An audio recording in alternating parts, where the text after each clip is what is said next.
হায় রে, যদি সামান্য রক্ত দিতাম পারতাম তাহলে আমার বাচ্চাটা আজকে বাঁচি গেল রে। আমার ওয়াইফ যখন ভীষণ ভীষণ অসুস্থ, কিডনি ড্যামেজ, দুটা কিডনি যখন ড্যামেজ হয়েছিল, তখন আমার নিজেরই প্রতি সপ্তাহে প্রতি মাসে 4 থেকে 5 ব্যাগ রক্ত লাগতো। আমাদের সমাজে কেউ রক্ত দেয়, আবার কেউ রক্ত চুষে। কথা বলেন ঠিক কিনা?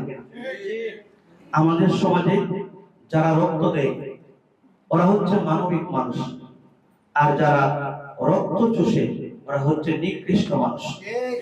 এই বিশ্বের মধ্যে এই যে রক্তদান কর্মসূচি, বিশ্বের মধ্যে প্রতি 2 মিনিটে 1 ব্যাগ রক্ত দরকার, এবং বিশেষ করে বাংলাদেশে প্রতি বছর 13 লক্ষ ব্যাগ রক্ত প্রয়োজন, এবং বাংলাদেশে প্রতি বছর 55,000-এর মতো মানুষ মারা যায় রক্তের অভাবে। আজকে আপনারা এমন এক কাজে হাত দিছেন জানরে না, হয়তো খার বাপ মরণাপন্ন অবস্থায়, খার মা, খার ফুড়ি, খার ফুয়া, তার জানো কি পরিমাণ অশান্তি। হায় রে, যদি সামান্য রক্ত দিতাম পারতাম তাহলে আমার বাচ্চাটা আজকে বাঁচি গেল রে। এর লাগি হে গিয়া দেহকা কি অবস্থায় ঘুরাইতে আছে। আর এত বড় সমস্যা, এই সমস্যার সমাধান যে গর্বিত মা বাবার সন্তান হলে করে ধন্যবাদ না দিয়া আর কিটা করবো। আমরা যদি কোনো মানুষ অসুস্থ হয়, আমাদের সাধ্য অনুযায়ী আমরা এক অন্যের কাছ থেকে সহযোগিতা সংগ্রহ করে তাদেরকে ডাক্তারের চিকিৎসার ব্যবস্থা করে দিই। আমরা শীতকালে কম্বল বিতরণ করি, বিভিন্ন সময় বিভিন্ন দুর্যোগে আমরা বিভিন্নভাবে আমরা আর্থিক সহযোগিতা করে থাকি।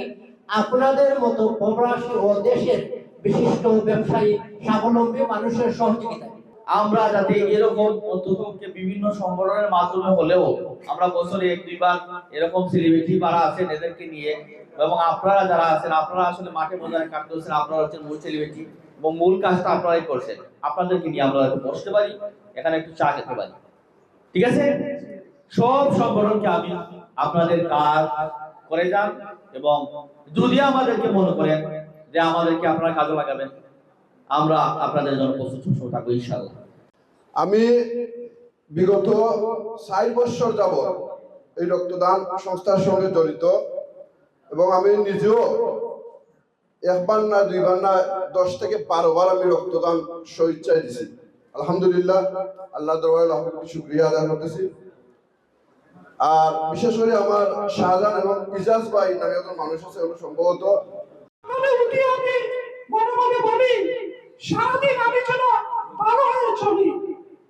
আমরা সকালে উঠে যদি আমরা প্রতীক্ষা করি আমাদের বিবেকের কাছে, আমরা বলি আজ সকাল 6টা থেকে রাত 12টা পর্যন্ত একটা ভালো কাজ করব।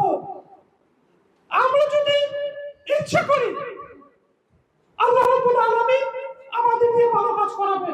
আমার ওয়াইফ যখন ভীষণ অসুস্থ, কিডনি ড্যামেজ, দুটা কিডনি যখন ড্যামেজ হয়েছিল, তখন আমার নিজেরই প্রতি সপ্তাহে প্রতি মাসে 4 থেকে 5 ব্যাগ রক্ত লাগতো। রক্তদান সংস্থা জনপুর উপজেলায় সামাজিক কাজের সাথে ওনারা যে কাজ করে যাচ্ছেন, প্রত্যেক মানুষ যারা বিপদে পড়ে বিপদগ্রস্ত হয়, এরা বুঝতে পারে বিপদ কি জিনিস। আপনারা রক্ত দিবেন, ভয়ের কোনো কারণ নেই। ডাক্তারও বলে 3 মাস না 4 মাস অন্তত রক্ত দেওয়া যায়, নতুন রক্ত শরীরে গজায় এবং পুরাতন রক্তগুলো নষ্ট হয়ে যায়। এর জন্য ভয়ের কারণ নাই। মানুষের কল্যাণে আমরা কাজ করে যাব, এটাই ইসলাম, এটাই মানবতা। মানবতার ঊর্ধ্বে উঠে ধর্ম নির্বিশেষে আমরা সকলে যেন মানুষের সেবায় কাজ করতে পারি। কিছুদিন পূর্বে আমি দেখেছি আপনাদের অ্যাক্টিভিটি এত সুন্দর, ফেসবুকের মাধ্যমে আপনারা যে প্রচার করতেছেন সেটা অত্যন্ত সুন্দর এবং অত্যন্ত প্রশংসনীয়। আমি অনেকবার রক্ত দিয়েছি, কিন্তু রক্ত দিলে যে শরীরের যে উপকারিতা সে বুঝে। শরীরটা খুব হালকা লাগে, ভালো লাগে রক্ত দিলে। রক্তে তো আর কোনো বইয়ের কোনো কিছু নেই। আমি আপনাদেরকে অসংখ্য মুবারকবাদ এবং ধন্যবাদ জানাই, কারণ বর্তমান সময়ে ইয়াং জেনারেশন বিভিন্ন মাদকে আসক্ত, বিভিন্ন অন্যায়ে জর্জরিত আমাদের দেশ, আপনারা সবাই অবগত। এরই মধ্যে আমার বড় ভাই শাহজাহান ভাই অত্যন্ত কঠোর পরিশ্রম করে যাচ্ছে এই মাদক বিরোধী কিভাবে মাদক নির্মূল করা যায় এই সমাজকে